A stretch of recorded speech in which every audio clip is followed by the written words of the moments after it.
So these next bunch of stories are supposedly true ghost stories about encounters that people had. It You can believe them if you want, or they could just be stories like the title says. But anyways, let's get to the stories and see what you think.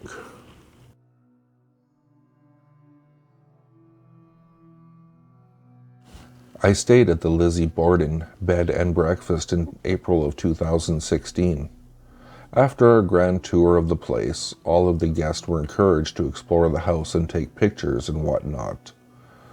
Well, my friend and I decided to hang out in the parlor where Lizzie Borden's father was axed to death and ask our tour guide more questions. As we were hanging out on the floor in a circle, the door to the dining room started violently shaking. One of the other guests whispers, "I wonder if Mr. Borden is pissed we're lounging around at his death site." And the door immediately stopped shaking. Now, I don't really know if I believe in ghosts, but I do know that I definitely took a pill that night to knock me out.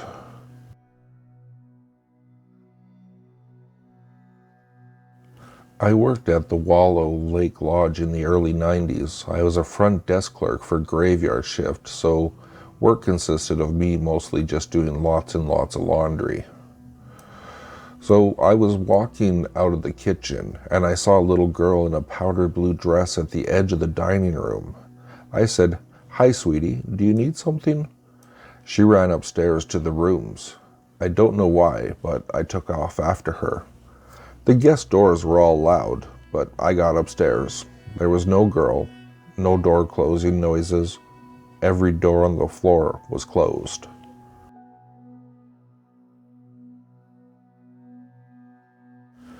I work in a haunted hotel, and I have plenty of coworkers who share stories of stuff they've seen, but I've personally only had one incident. I was working late, just past midnight, when I had to go to the bathroom. This bathroom I'm using it's in a public area, and it's fairly large. Standard men's bathroom in that it has both stand-up and sit-down stalls. So I go in, and I'm the only one present. It's quiet, and I walk up to the stand-up stall and start to go. As I'm going, I hear a knocking sound, very fast-paced, like someone rapping with their knuckles, coming from behind me and over my shoulder. I look in and I see the door for the handicap sit-down stall is vibrating, which is making the knocking sound. It's moving like if someone had locked it from the inside and was bouncing it off the lock and the outer doorstop.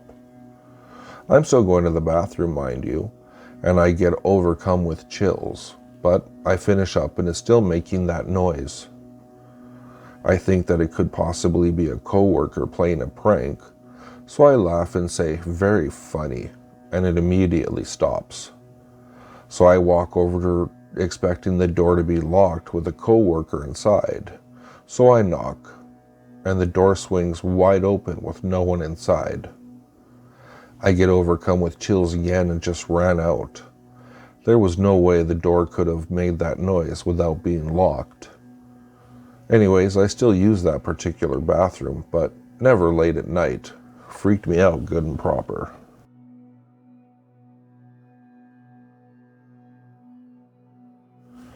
I worked briefly at a hotel that everyone claimed was haunted. It was surprising because it was a brand new building, but nobody wanted to work alone in there at night because of all sorts of weird happenings that went on, such as paperwork going missing, rooms being locked by deadbolt from the inside with no guest in there, and people complaining of loud footsteps above them for hours, and when we went to check, the room above was unoccupied.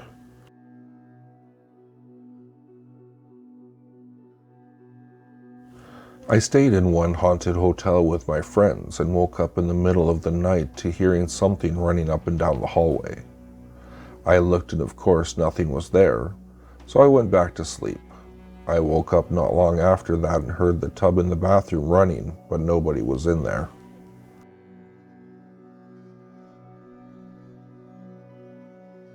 When my son was about 6 months old, I had a dream that I was at my grandparents' house with him. My grandfather was holding my son and crying while I talked to my grandmother. I told her that I wished her and my grandfather were still alive to see my son, and she said, "Don't worry, we see him."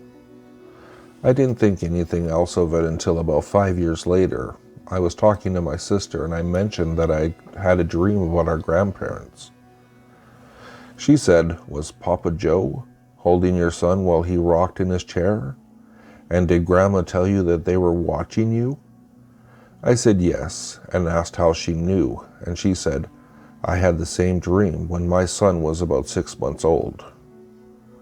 And more recently, my son, he was 20 at the time, was driving home from work late one night, and as he drove, he said he very clearly heard my mother, who had been dead for 2 years, say, "Jonathan, stop the car." Out of reflex, he did. And as soon as he stopped, 3 deer ran out in front of him. Had he not stopped the car, he'd have hit them.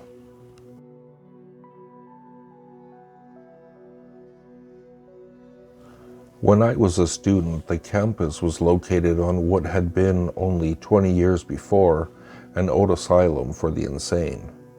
Like, batshit crazy people. They did lobotomies there and whatnot.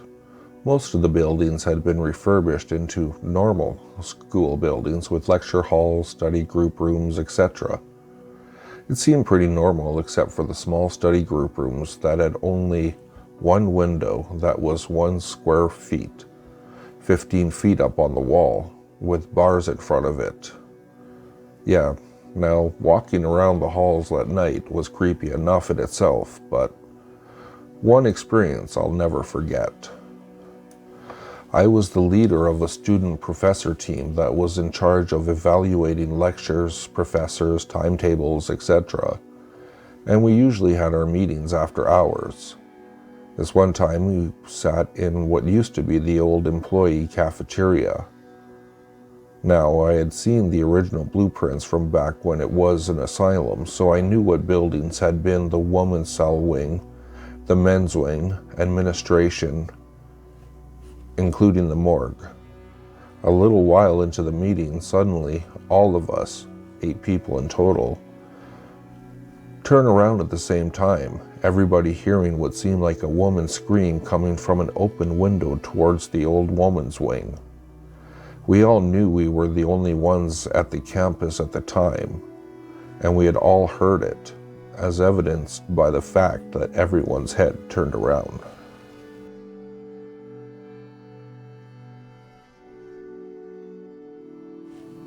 Not me, but a friend who was a pilot. She stayed at an older hotel downtown Chicago and was studying for her recurrent class, which was in a few weeks.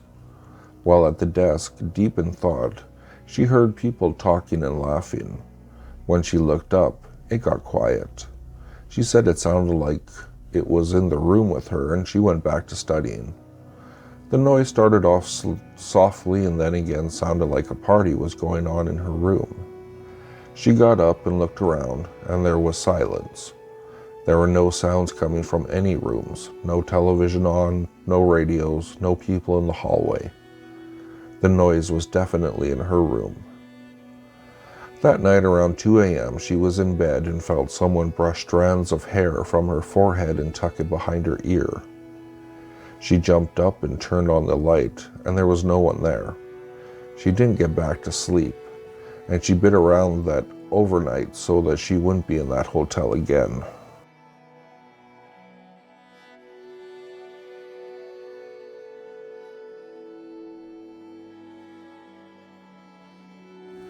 A friend's grandfather either worked in or owned a hotel at some point. The building was hundreds of years old, dated back to the English Civil War. The story goes that he was cleaning up in the dining room and he saw 3 men in armor charging at him with weapons. Being ghosts, they just ran through him. But apparently he was left feeling physically ill, afterward having come into contact with the apparition.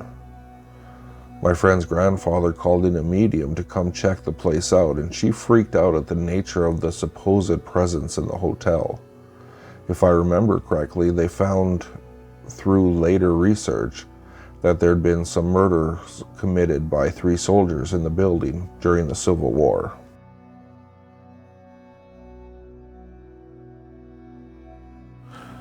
About a couple weeks after I was born, my dad's best friend Jim died. They were really close, and one of the last things he wanted was to hold little me before he passed. His wish was filled, and some short time later, after that, he was gone. Fast forward 7 years, I'm now a happy 7-year-old with a 5-year-old brother and recently born sister.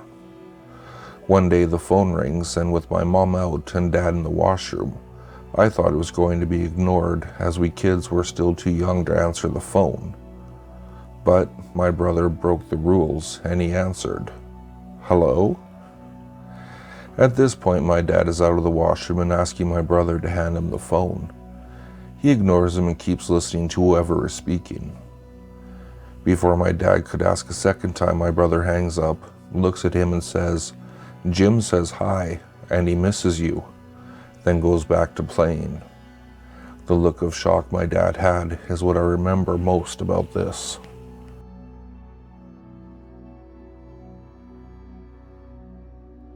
If you like what you heard, please like, subscribe, and share with your friends. If you'd like to, you can follow me at Twitter. The handle is @FuzzyPantaloons, and I'll see you all next time.